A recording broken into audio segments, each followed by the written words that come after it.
Students, today I am going to teach you the first poem, A Teenager's Prayer. Okay. Teenager's prayer. In this prayer, the poet is praying God in the point of view of a teenager. बघा, या पोएममध्ये poet टीनएजरच्या दृष्टिकोनातून देवाकडे prayer करतो आहे. Teenager means the age between 13 and 18. 13 आणि 18 हा जो मधला पिरियड आहे हा टीनएजरचा पिरियड आहे. Then you are now in teenages. तुम्ही आता टीनएज मध्ये आहात. मग तुमच्या मनामध्ये असणारे विचार या पोएम मधून व्यक्त केलेले आहेत. म्हणजे टीनएजर्स देवाकडे कोणती प्रेयर करतील हे या पोएम मधून सांगितलेले. बघूया आपण लक्षात. Each day brings new beginnings. Poem ऐकताना टेक्स्टबुक तुमच्या समोर ठेवा म्हणजे तुम्हाला प्रत्येक लाईनचा मिनिंगही व्यवस्थित कळेल. Okay. Each day brings new beginning, decision I must make. Each day brings new beginnings म्हणजे काय? प्रत्येक दिवस काहीतरी नवीन गोष्ट घेऊन येतो आहे. बघा, आपल्या लाईफ मध्ये प्रत्येक दिवस each day there is something new. म्हणून बघा, each day brings new beginning, decision I must make. आणि लक्षात घ्या, आपल्या लाईफ मधल्या ज्या डिसिजन्स आहेत या मात्र आपल्यालाच घ्याव्या लागणार आहे. No other person can make decision of your life. म्हणून ते हा जो टीनएजर आहे हा टीनएजर काय म्हणतोय की decisions I must make. I am the only one two choose the road that I will make. I am the only one to choose the road that I will take. म्हणजे मला कोणता मार्ग निवडायचा आहे, मला लाईफ मध्ये कशा प्रकारे पुढे जायचं आहे, यासाठी जो रोड आहे, डिसिजन जी आहे ती फक्त मलाच करावी लागणार आहे. आणि आपल्याला माहिती आहे टीन एज मध्येच आपल्याला खऱ्या अर्थाने आपल्या लाईफला एक डायरेक्शन मिळत असतं. म्हणून टीनएजर काय म्हणतोय, this is the time I have to make the decision and I have to choose the road of the life. जीवनाचा मार्ग मलाच स्वतःला निवडावा लागणार आहे. पुन्हा एकदा बघा, first stanza. Each day brings new beginnings, decision I must make. I am the only one to choose the road that I will take. Choose म्हणजे निवडणे. रोडचा अर्थ शब्दशः घ्यायचा नाही. रोड म्हणजे आपल्याला असं म्हटलं जीवनाचा मार्ग, आपल्या करिअरचा मार्ग हा आपल्याला डिसाइड करायचा. फर्स्ट स्टँजा होतं. Second stanza. I can choose to take the road of life that leads to great success. बघा, सक्सेस म्हणजे यश.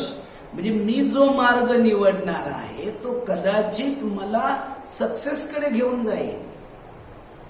I will choose the road that will take me to the success or travel down the darken road that leads to the great distress. पण मी जर चुकीचा मार्ग निवडला, ज्याला म्हटलं डार्कन रोड, एव्हिल असं म्हटलंय त्याला. बघा, डार्कनचा मिनिंग सांगितलं बघा, इट रेफर्स टू इव्हिल, वाईट असे अर्थाने. जर मी वाईट मार्ग निवडला तर मात्र माझ्या जीवनामध्ये डिस्ट्रेस म्हणजे निराशा, सगळ्या वाईट गोष्टी माझ्या जीवनात होतील. ग्रेट वरी, डिस्ट्रेसचा मिनिंग दिलाय great worry. So it is very important for each student to choose the correct road. If you choose the correct road, then you can get the success. And if you fail to choose the correct road, if you choose the darkened road, then it will be distress in your life. जर तुम्ही चुकीचा मार्ग निवडला तर मात्र तुमच्या जीवनामध्ये वाईट गोष्टी घडतील. That's while choosing the career, while choosing the road, you have to take care. लक्षात आहे, जीवनामध्ये चांगला मार्ग पत्करला तर आपल्याला सक्सेस मिळणार आहे, चुकीचा मार्ग मिळवला तर आपल्याला निराशा, डिस्ट्रेस होणार आहे. पुन्हा एकदा स्टांजा बघा.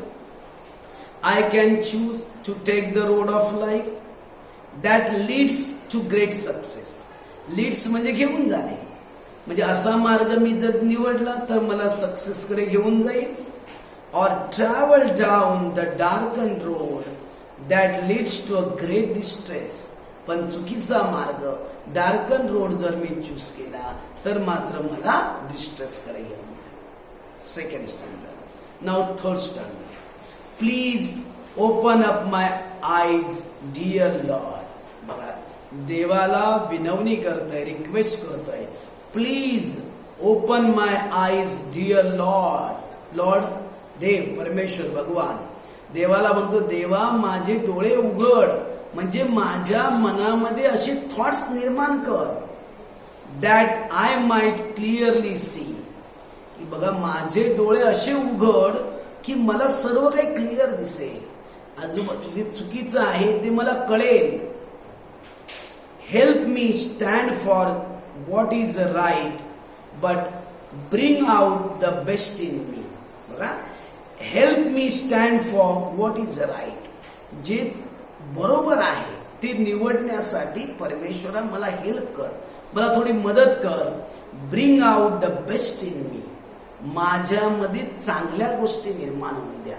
हे होण्यासाठी परमेश्वरा मला मदत कर.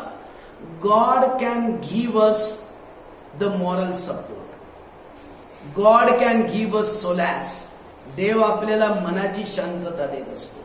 हे बघा, आपल्याला जे लाईफ मध्ये मिळवायचं आहे, जे सक्सेस मिळवायचं आहे, त्यासाठी एफर्ट, स्ट्रगल हे आपल्यालाच करावे लागणार आहे.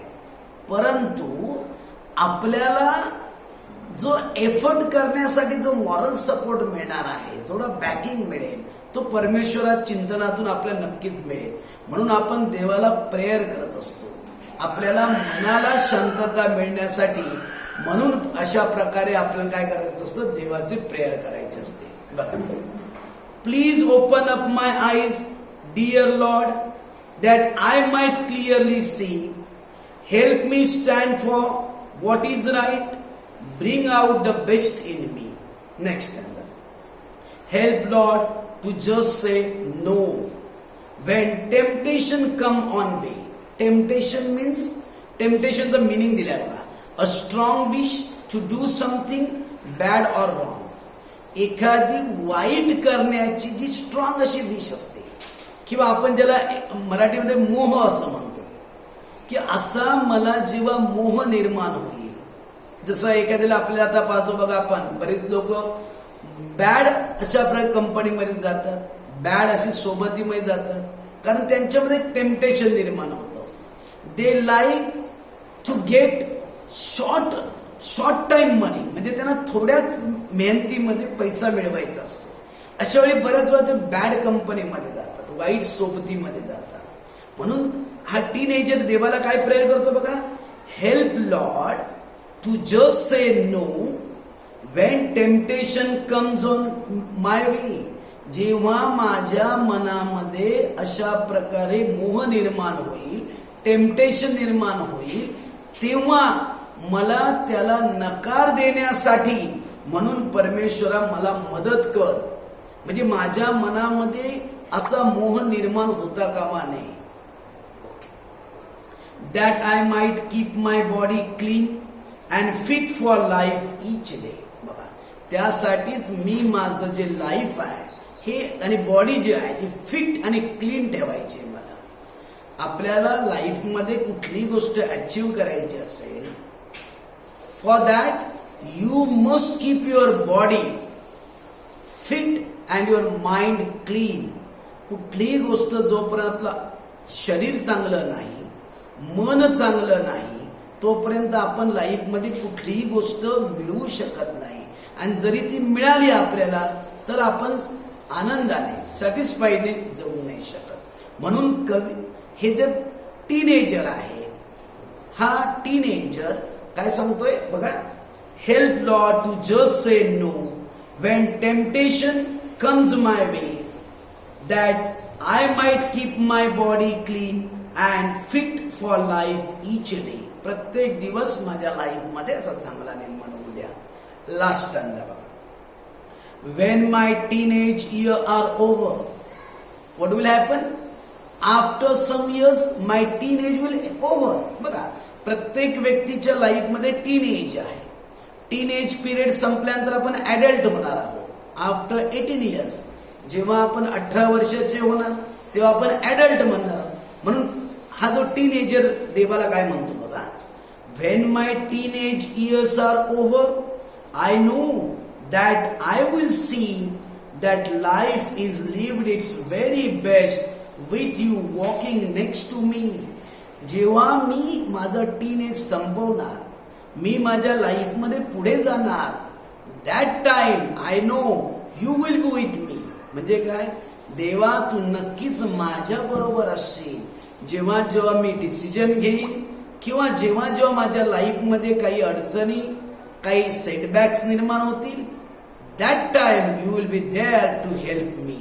बघा, या पोएमच्या माध्यमातून हा टीनेजर देवाला अशा प्रकारे प्रेयर करतोय आणि प्रेयर मधून देवाला सांगतोय की मला लाईफ मध्ये चांगला मार्ग निवडण्यासाठी हेल्प कर.